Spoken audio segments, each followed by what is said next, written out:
But now there's this question about whether or not the world of college sports needs to be saved. As I try to figure out what happened to our graphics, the world of college sports needs to be saved. We've now seen today legislation come in that is aimed at saving the college athlete, protecting the college athlete. And there's a bill that has been put forward in committees now to protect the name, image, and likeness rights of student athletes and for the other purposes. I feel like this is a much ado about nothing but making headlines and people feeling important who really just don't have any business involved in this. And my biggest concern, and I'm not saying that Congress, specifically the House or the Senate is bad, or I'm not saying any of that. We've got other, real issues in this country. We just gutted college athletics as we know it. We've just spent 2.5, 3 years stomping on dreams of high school kids so that senators and legislators can write legislation that I think you and I both know is probably not going to solve anybody's problems, because it rarely does. And we get this story now that we were not really able to get to yesterday about how Greg Sankey and Donald Trump are going to play golf so that they can spend, dedicated time talking about college football and how to save college football. And I just feel like this is so much ado about absolutely nothing. And again, I really don't care what your politics are. I respect you no matter what party you're affiliated with. But I'm curious, do you guys believe that Donald Trump should be dedicating 1 millisecond to college football? Because, Jake, I just don't think that he should. Yeah, I mean, I think it's a really difficult situation. Obviously, over the last 6 weeks, 8 weeks, last couple months, whatever, Donald Trump has shown interest in the sport, has shown interest specifically in the money and the financial dealings of the sport. And I think what's really problematic with this situation is that our political leaders clearly have a lot of things that they could be getting to and a lot of things that they have to worry about. Now, of course, the obvious, conundrum here is, well, hey, even though the House settlement passed, and there's a lot more agreement on how things should, operate and be handled moving forward, there still needs to be some level of protection for, these conferences, for the NCAA, for the disciplinary body that is a part or included in the House settlement, so they don't consistently just keep getting sued over and over again for different random things that are process-driven things. And so this concept of should federal government be involved in college football? Well, of course, my natural instinct is no. In fact, it's hell no. In fact, it's what can we do? How can we prevent this at all costs, honestly? It's because I don't think we need the federal government involved in college football. But then I sit here and I say, well, what needs to happen for college football to be healthy moving forward? What needs to take place for college football to be its best moving forward? And there's probably going to need to be some involvement of the federal government from a protection standpoint for college football to move forward in its highest, best, most healthiest version that it possibly can. Because wait, does that mean sending in the Marines from Camp Pendleton? No, it does not. That would not include any firearm activity or any nuclear warhead activity. But excellent. Please carry on. Thank you. Just want the clarification. But I just think that there has to be a way for the processes to play out in college football, whether it's a disciplinary conversation, whether it's the college football playoff / Super League in the future, whatever it might be. There has to be a way for all this stuff to work and basically basically work really well to where people don't have to constantly worry about being sued by, governors and by states and by people who are pissed off they didn't get it. We need that in the sport. So if it takes federal intervention on some level to get that to be done, I'm good with that. But under no circumstances do I want the federal government, just going through every sector of college football to change everything, because we don't need that. Yeah, and I feel like this is a complete waste of resources. I want our legislators, our senators, our representatives, our department heads, our president, certainly focused on the issues that are affecting our country as we speak. That does not include college athletics in any way, shape, or form. And I think when we look at the way that the system has changed, and we look at the things that student athletes are dealing with now, I just believe that we have all these processes in place now with NIL and the House settlement. All of this stuff is already a letter of the law. Do we need a new entity that has antitrust protections? Absolutely, we do. And if that's what we're doing, okay, great. But that's not what we're seeing in this legislation. This legislation that's being proffered is all about protecting name, image, and likeness rights of the student athletes and for other purposes. We just did that for the last 3 years. And the real issue is, all we're going to do here is write legislation that protects the rich old guys who created this problem in the first place. And I feel like nothing that we ever get out of old heads that are billionaires is going to protect young people that are not even 100,000-aires. Facts. These are people, these young people that are trying to get their education on a very small level. I agree with that. But this idea somehow that because now they can get paid that they don't deserve a scholarship is absolutely ridiculous. And I go to what Charlie Baker said today, which is what I've said for years now. College sports' collective inability to change years ago put the entire enterprise at risk, said NCAA President Charlie Baker. How many times on this show have I told you it is the inability of rich white billionaires to give just a penny to an athlete that started this problem, exacerbated the problem, and has landed us exactly where we are today, which is in courts and committees and state houses and the U.S. Capitol and the White House. Well, on golf courses with the White House. That's why we're here. Because the old heads that are billionaires that run college athletics, or at least used to, would not give up their pennies to save their Benjamins. And I never understood it. Pay a kid.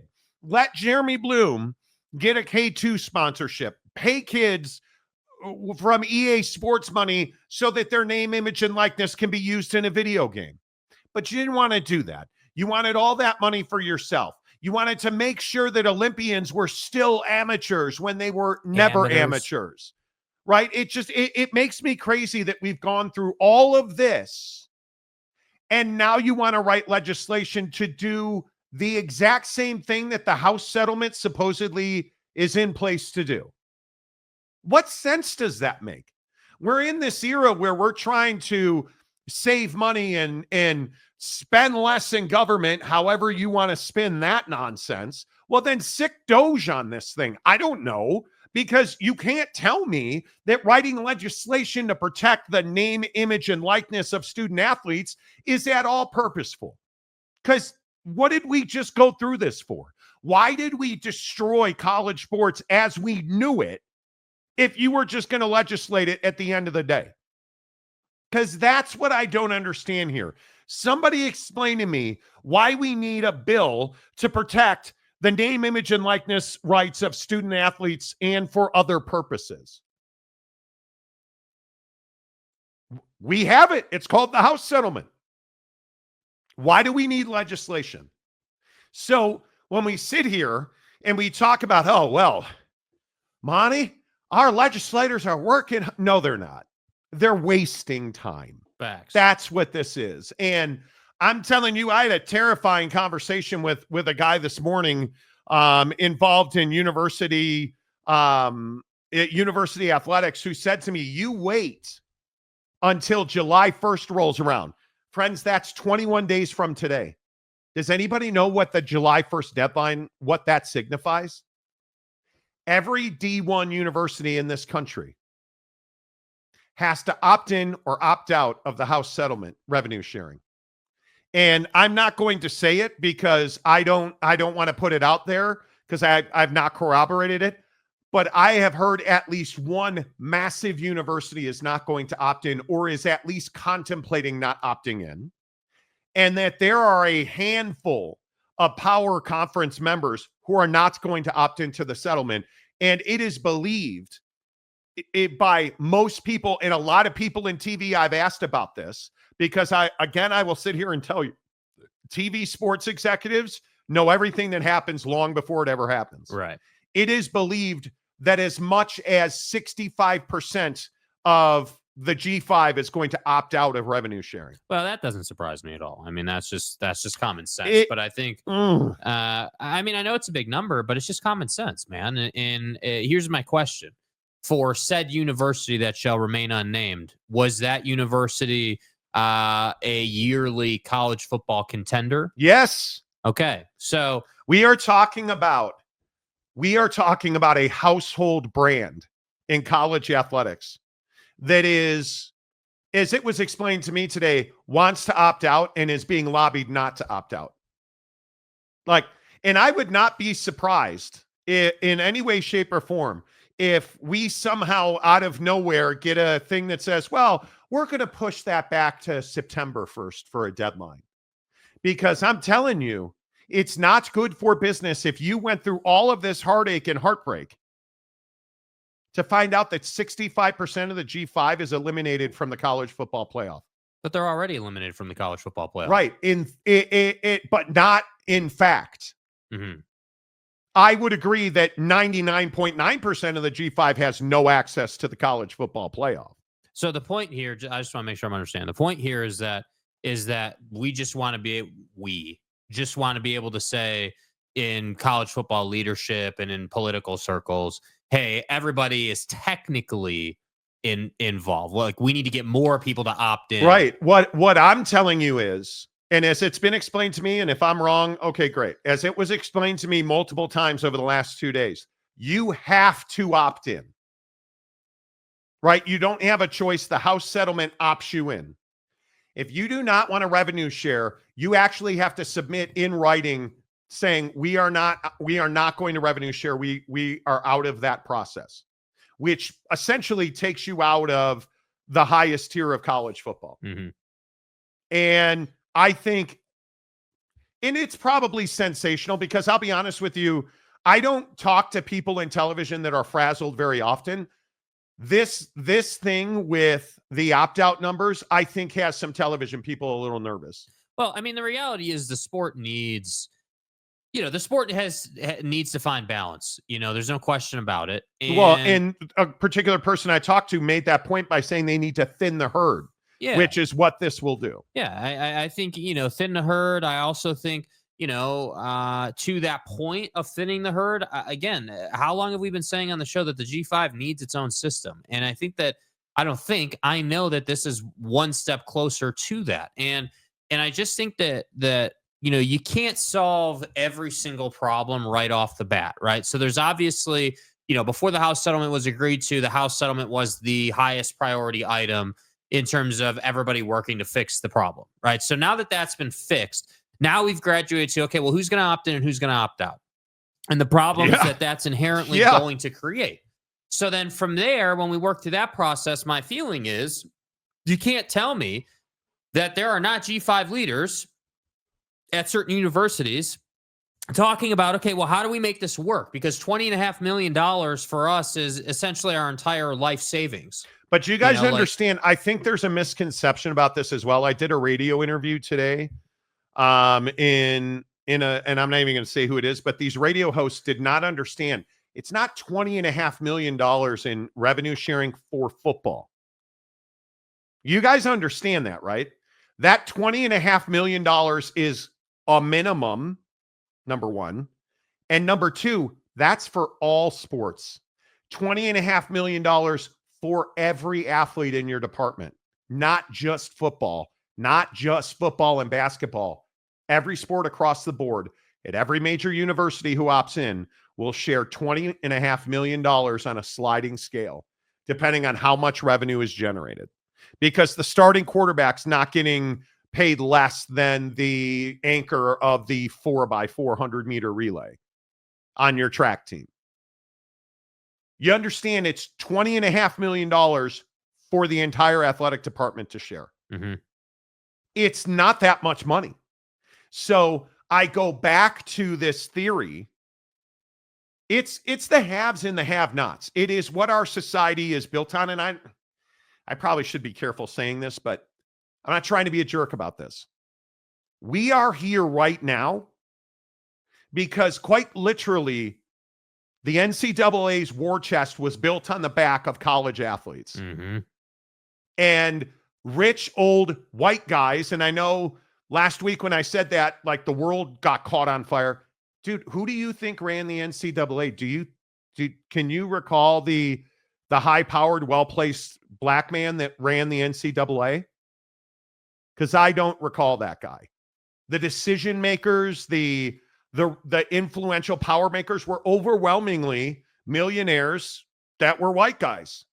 They made decisions to block student athletes from making money. And again, I used the example of Jeremy Bloom yesterday. Bo Jackson was another one that came up in the comment sections. Michael Jordan is one that didn't do a Nike deal or an Adidas deal, which he wanted to do while he was at North Carolina because he was an amateur.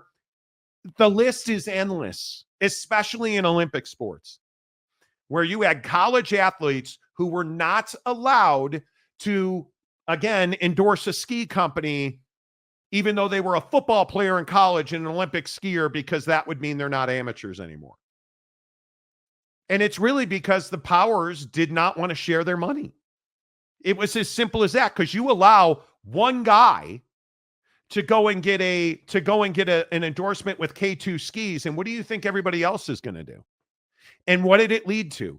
It led to the Johnny Manziel stuff. It led to the tattoos at Ohio State stuff. It led to all of this nonsense where people were signing autographs, and it never had to be this way. But yet here we are, because you have people who didn't want to share. And I am now, thankfully, not the only one saying this. It is college sports' collective inability to change years ago put the entire enterprise at risk. Agreed. And that's exactly what it was. And I'm telling you, it really is not changed. We can sit here and we can fantasize, but you look at the way NIL is trending. Do you really think that multimillionaire legislators who are buying stock and selling stock before anybody knows what's happening because they know what's happening, do you really think that these people who make millions and millions of dollars under the table on our votes are going to now somehow write fair legislation that hands money to poor young people? No. Do you really think that's what this bill's about? How do the rich stay rich? Come They on. don't give away money. Come on. You know better than that. You know better than that. My biggest fear is NIL does not, in my opinion, if we put this in front of Congress and they legislate this, this House settlement bullshit we've been through for 3 years has been a complete waste of time. Yep. All the lawsuits, all the injunctions, all of it, waste of time. Because I just don't believe that legislators and politicians and our president should be worried about what Greg Sankey is going to do with the SEC. Why isn't Tim Pernetti playing golf with Donald Trump? Because he doesn't have any power. Why isn't Teresa Gould? Why isn't Gloria Nevarez? Why aren't the G5? Because they don't have any power. Because half of their membership or more is going to opt out of revenue sharing. Yeah. And that's what I'm saying. At some point, you got to create your own system. You got to create your own thing that benefits your members. You have to build it. I just want to, at some point, get to a place. I am not poor. I am not sitting here pretending to be poor. But I want to get to a place where everybody has an opportunity to make the money that they're able to make. Yeah. However you're able to make. Listen, you want to be. This guy on the radio this morning asked me, well, what happens if the best female college basketball player creates an OnlyFans. What do you mean what happens? I'm going to assume she's shooting that stuff after practice. What do you mean? And what does that have to do with NIL? Because what I think people want is they want to put things in a box. Well, that's okay, but if you want to do OnlyFans or if you want to endorse Budweiser, we can't have that. Well, listen, I think that if you go back to, the statement that Mark Harlan put out and Utah put out yesterday, there's a line in there that talks about, I believe it was in their statement, where they talk about how it was the verbiage they used was like limited, reserved, limited NIL situations, meaning that it is in these NIL contracts that are going to get done and are going to go through NIL Go Clearinghouse. The terms of that agreement are going to be specific. You're not going to get these broad ranging, terms that, leave everything to interpretation. It's going to be like, very specific verbiage in these contracts. And so, with all due respect to people who don't understand this, I mean, you're in the United States of America. This country is built on capitalism, meaning that you're not going to tell a college athlete, hey, like, if you look at the verbiage here, I can't see it. There's a line in there that talks about like specific, deals being done, like specific verbiage. Mm-hmm. And my main point is that you're not going to say to a college athlete, hey, like in the OnlyFans example, hey, you can't go do OnlyFans because that doesn't fall under NIL regulations. Yeah, the problem with that is OnlyFans, as an example, there are others, but OnlyFans is completely outside of the scope of what NIL is. It's not applicable to the athlete. What's applicable? That's my point. What's applicable is what you do in the jersey, right? On the field, on the court. Hey, I am the best swimmer at my school, and Bob's Mechanic wants to promote his business, so I'm going to have Bob's Mechanics logo on my uniform. Or more to the point, at practice, when I walk out to practice, I'm going to be wearing a Bob's Automotive. Yeah. Or when I'm out over the weekend, I'm going to make an appearance at Bob's Automotive. My point is, if a kid wants to do OnlyFans, let her do OnlyFans. Let him do OnlyFans.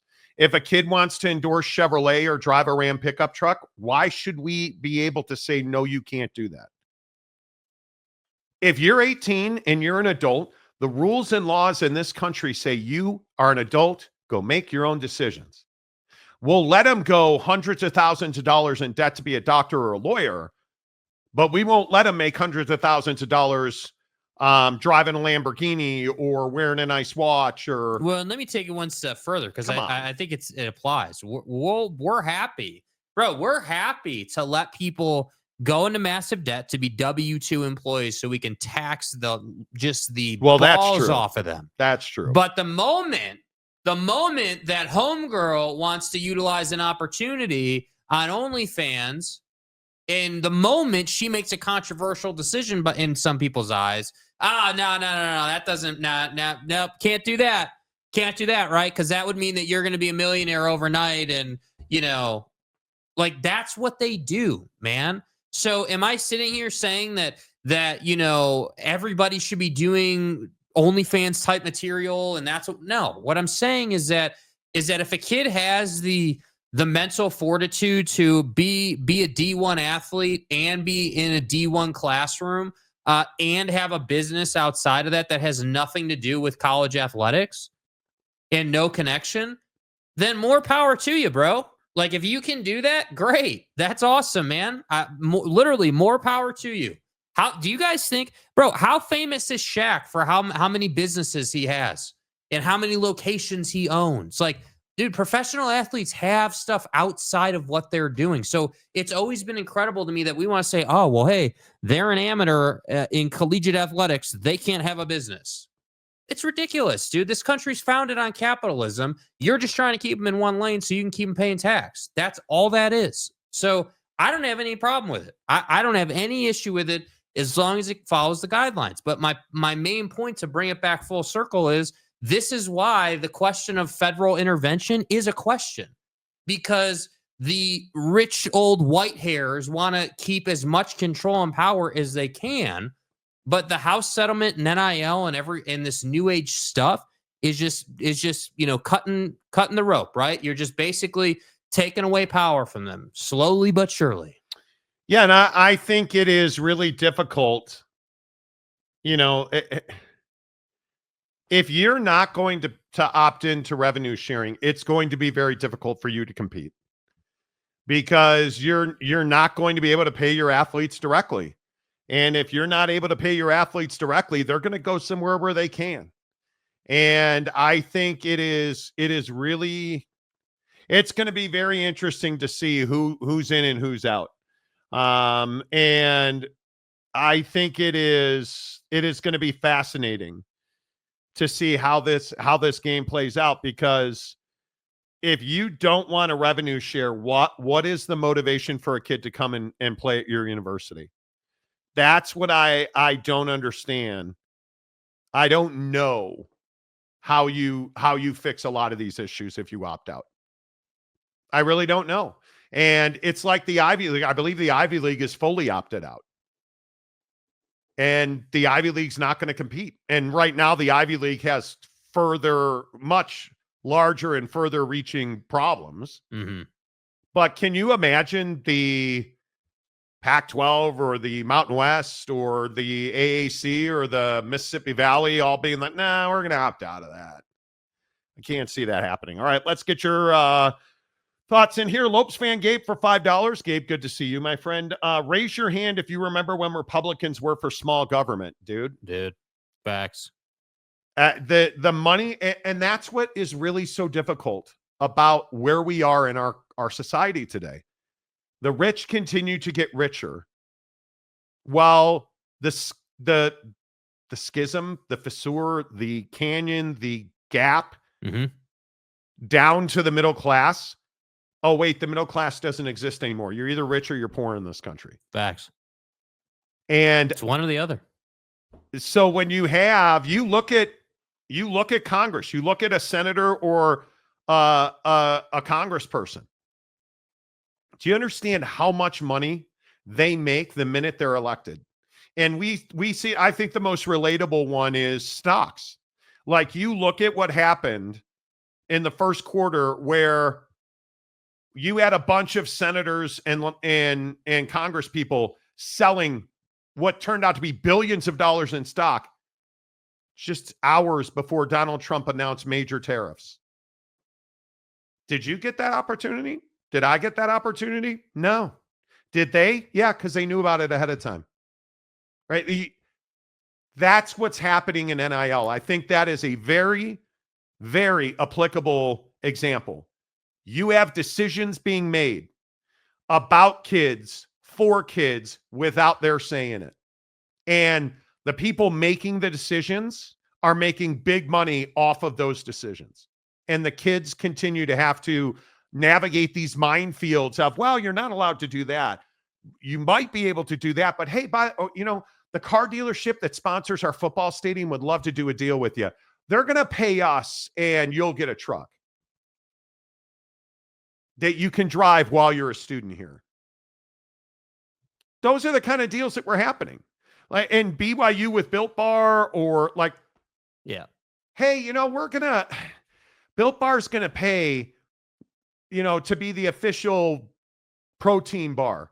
Now, if you guys sell Built Bars with your special promo code, we'll give you free Built Bars. Like, nobody wants that deal. That's not an NIL deal, right? Like, it is what is systematically wrong, and why it is so difficult for young people to get off the mat right now. That's the real issue. Chewy Gonzalez for $5. Facts, Monty. The issue isn't Republican versus Democrat. It is rich versus poor, haves versus have-nots.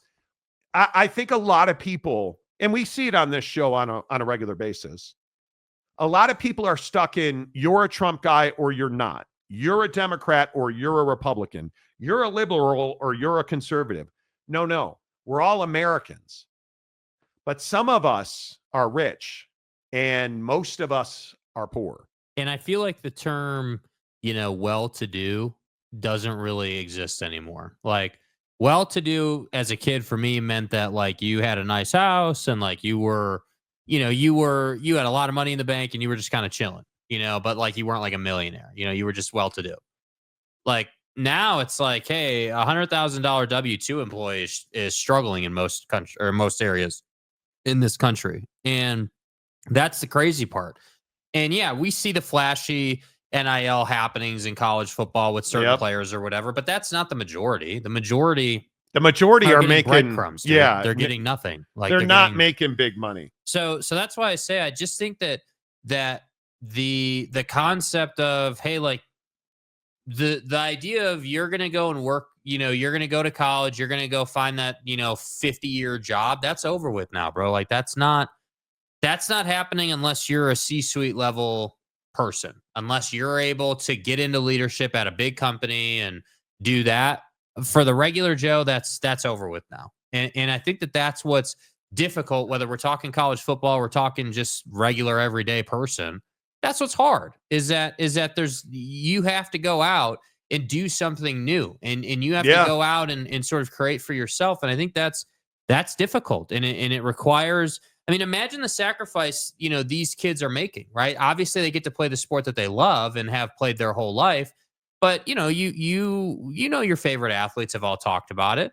Like they're not going to parties. They're not living like that typical lifestyle. They have to be 100% committed and all in on what they do to get by. And I think that's what's hard is like these kids are asking their parents for money. They're in a lot of cases working a job outside of practice and outside of their studies and nobody cares about that, which I understand it's not your job to care about it. But before we start saying kids don't deserve scholarships and, all these kids get paid all this money, and let's have some perspective that your opinion about the 1%ers in NIL is not a correct opinion on the 99%. No. And I think we very much like to, and I don't know what the right way to, I don't even know what the right way to put it is, but we very much like to believe that our life is how everybody lives. Mm-hmm. And that's not the case at all. Caleb Daniels for $10. The NFL Instagram posted a Brandon Lloyd highlight today. Man, the memories. Dude, good ball. Dude, yeah. Dude was a player. He was, Brandon Lloyd was a hell of a football player. I remember him most as a 49er, I think. But he was a heck of a football player. No doubt about that. All right, let's see. Who else is in the comments today? Stadium Guy James, a good part of this edition is bigger video boards. It looks good. Okay. Mr. Preston, hello. James also says, I visited Houston Stadium during lunch. Their football ops edition to TDCU Stadium is almost done. Well, thank God. New YouTube video coming or what, dude? But I don't know how. The Stadium Guy, James, says, sorry, but Monty, I just hit the like button. Yeah, hit the like button, will you please? We have had over 1,000 views and we're only at 31 likes. Hit the like button. It really helps the channel grow. Make sure you find us wherever you guys get your audio podcasts. Our audio podcast is everywhere. You can find it on Apple. You can find it on Spotify, iHeart, you name it. Wherever you get a podcast, just search The Monty Show and subscribe to our audio podcast. Chewy Gonzalez, Trump will only save college football if it only serves him and his interests. I don't know about that. I think it's interesting that Donald Trump and Greg Sankey are going to play golf. What do you think the contents of that conversation will be?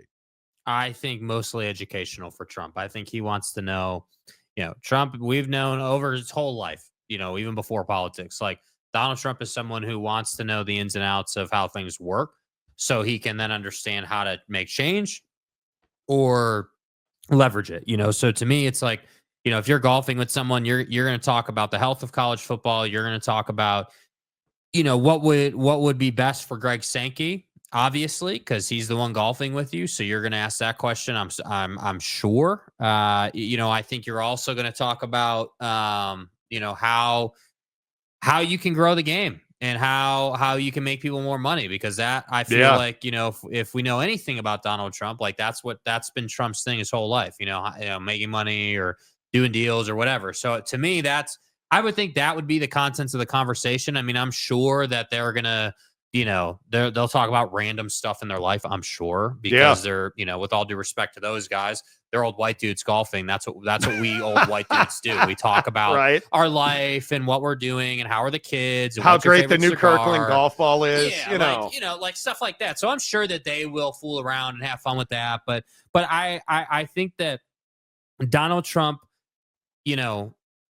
understands that let's be generous and say a 5-hour round of golf, 5.5-hour round of golf for him with Greg Sankey is not a ton of time, but it is enough time to make progress. Yes. And so you ask the right questions, you come prepared, and you have a good time. And I think that's what they'll do.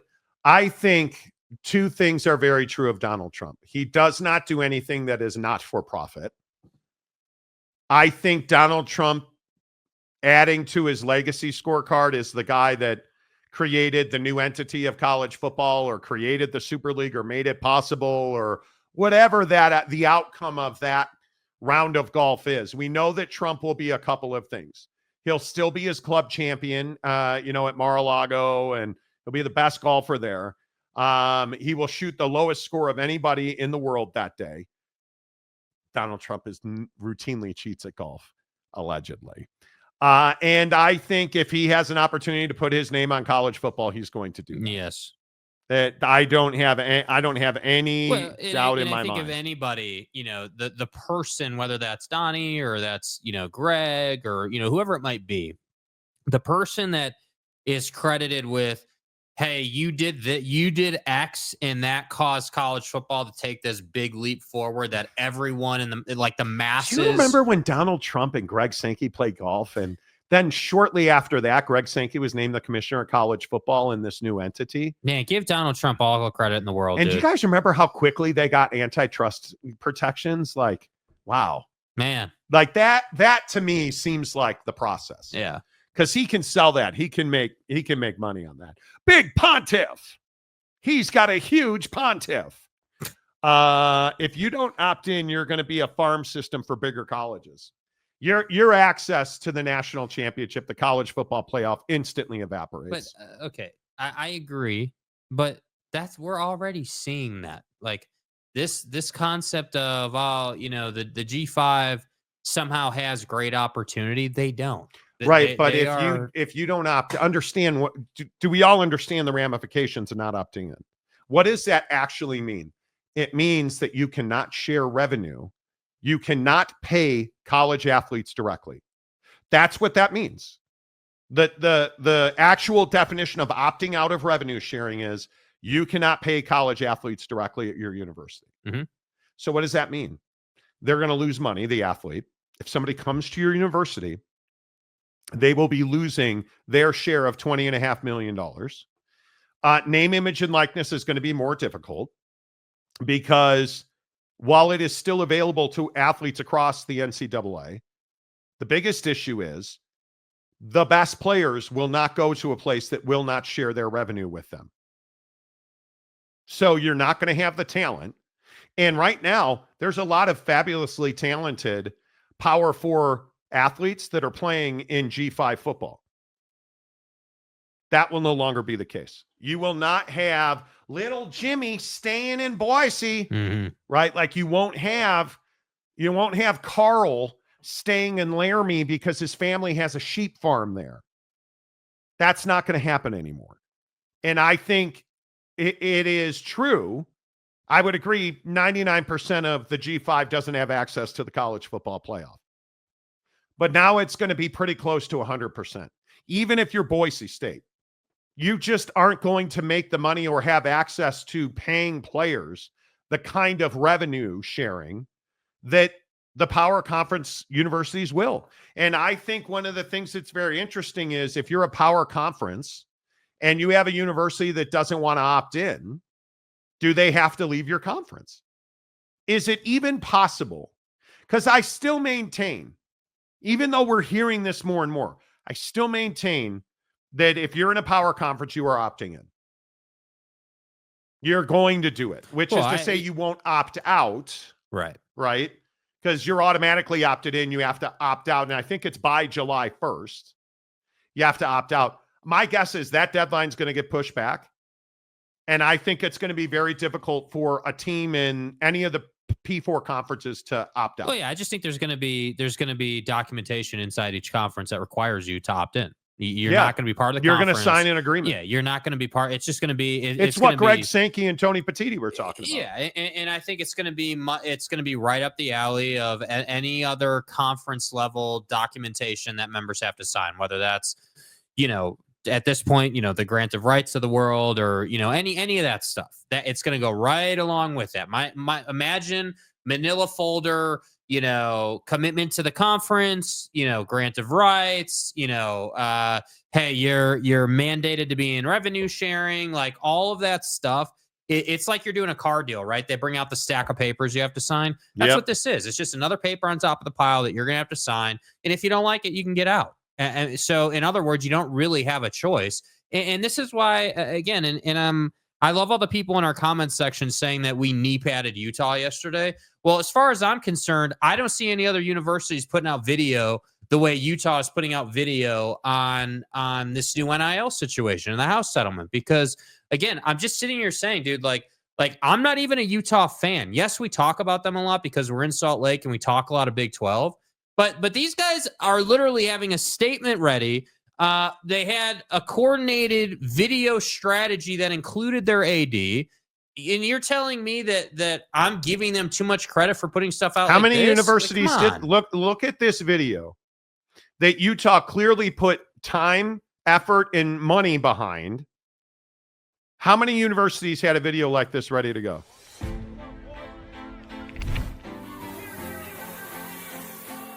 A new day is here for intercollegiate athletics, Utah fans, and the University of Utah is fully prepared to embrace it. A recent settlement allows institutions like Utah to commit even greater resources to help student athletes develop their brand and maximize their earning potential. The settlement also puts guidelines and structure in place that will help serve as a roadmap for years ahead.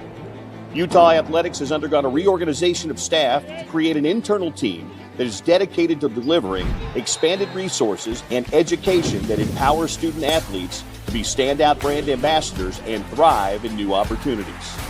Utah student athletes have earned more than $10 million since the inception of NIL and touched many lives in the community by working with charitable organizations through the education and opportunities provided by the Use Elevate U program and collectives. None of that would have been possible without the work of Utah's most committed supporters. With this incredible momentum, Utah Athletics is all in again. Between new scholarship allocations and revenue sharing, we will be investing over $34 million into our student athletes next year. Of course, we can't do any of this without your support, our donors, our ticket holders, and all those that invest in us to keep our momentum at an all-time level. Utah Athletics is committed and inspired to further develop our culture of excellence that supports our student athletes for success in the classroom, in competition, and in community. We are building upon that success to compete for both conference and national championships in the years to come. This is an incredible time to be a student athlete, especially at the University of Utah.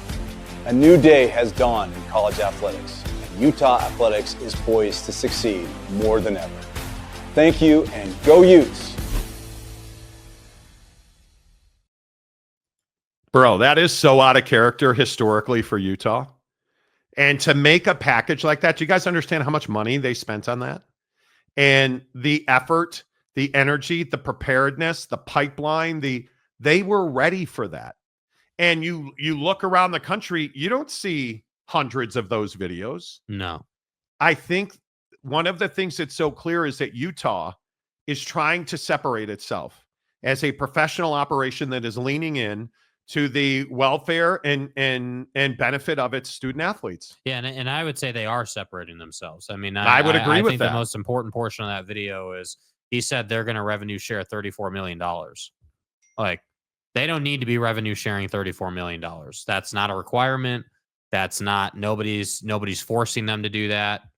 Like 20 and a half is the number. And you're at 34 and a half, I believe you said. Like, that's a really strong, push there. And I think that one of the things that Utah has suffered from, frankly, is recruiting and being able to get the best athletes. And I think they understand that.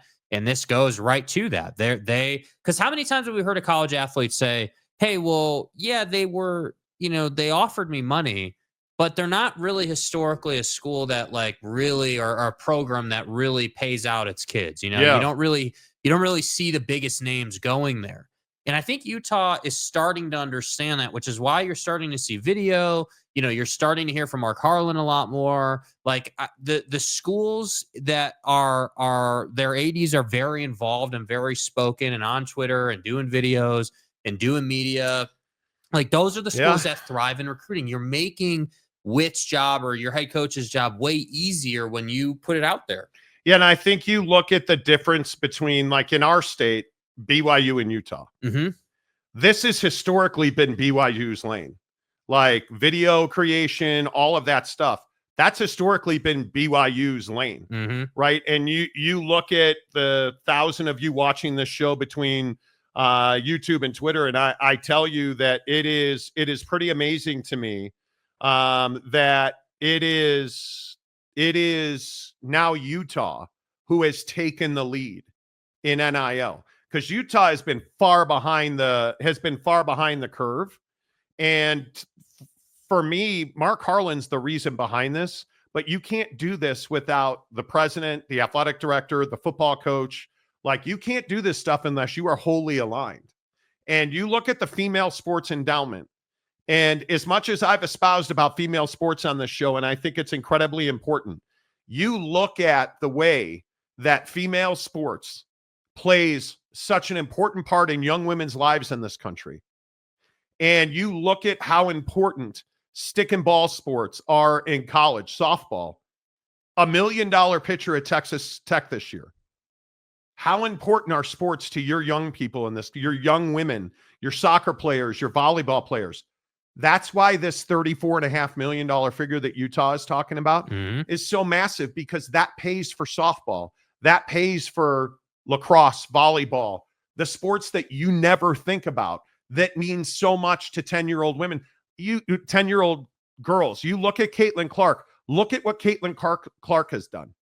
And when we talk about disadvantaged communities and how sports plays such a massive role in developing young people in disadvantaged communities, do you really believe that if we eliminate soccer, softball, baseball, track and field, do you know how many young people, and I mean girls and boys now, if you look at the young people in this country who probably don't even recognize that their ability to make money as a professional athlete is living and dying through this house settlement and all, bro, I cannot tell you how important it is for somebody like Utah in our community to step up the way that they have with a women's sports endowment, with this NIL stuff. Revenue sharing above the minimum threshold is critically important.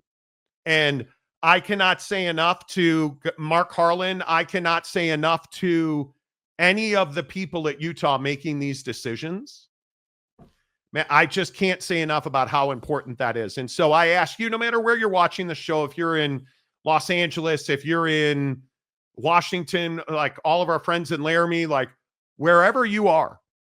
Hell, I talked to a guy in Arizona last night, one of our great Phoenicians who's an Arizona State alum, saying, man, I really hope that the Arizona educational system can facilitate $42 million a year in revenue sharing. Like, think about that, you guys. And I'm not trying to get into the woods here, but if you think about Arizona and Arizona State, was it again $240 million Arizona lost? Yes, on a mathematical error, a decimal. They were paying for sports during COVID out of their general fund. So what pays the light bill at the University of Arizona and your checking account. They were paying for sports out of their checking account, and they made an error that cost them $240 million. And so you look at then, hey, we got a revenue share $42 million a year in the system in the state of Arizona for Arizona and Arizona State. That's terrifying, man. That is absolutely terrifying. And then we start talking about scholarship reductions in academics. Do you know how many disadvantaged kids in this country rely on those scholarships to go to college? So as much as we're talking about, hey, football, basketball, and whatnot, we're not really talking about just football and basketball. We're talking about, and I hesitate to say this because I know every time I bring this up on the show, people lose their minds. Research money and educational money. That's what fucking right? Like, takes me the fuck off. It really upsets people when I say, hey, research money and educational money matters, dude. Suckmyass.com. Easy. But my point is, people like Utah are not going to take from they're an R1 research institution. They're not going to take from their R1 research money to pay for sports. Sports is going to have to pay for itself through private equity, which is another thing most of you don't want to hear about. And I totally understand that. But these are the realities we live in. Hero 75, in my view, the only schools which have a chance to opt out and still have an outside chance of getting into the playoffs are Army and Navy. I don't think they will do NIL. Well, it's really interesting you talk about service academies because a lot of people are talking about Air Force and the Commander's Trophy. And folks, college sports is changing rapidly. And is it even a like or a dislike thing, or is it a, hey, let's get on board with it? I think it is. You don't have a choice. I love what college sports has done for my life, honestly, but is Notre Dame football today in 2025 the same as it was when I was a kid in 1985? No. Dude, it's not nearly the same thing. We have to grow and evolve. And I think this thing with college sports it's painful. And I love our comment section. We've been on the air 56 minutes today, and we've got 579 comments about the health and longevity of college football. And I look at all of you on Twitter, Facebook. Hello to everybody on Facebook. Twitter has been unbelievable. Excuse me. X has been, don't want to get in trouble with Elon.